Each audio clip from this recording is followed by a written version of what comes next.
Roofing material yung karga natin. Shingle. Ito yung mga ginagamit sa atip ng bahay dito sa US.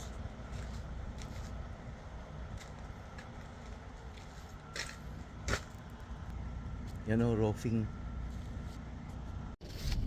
Nandito na tayo sa destination. Dito tayo sa Atlanta, Georgia. Mag-check-in tayo.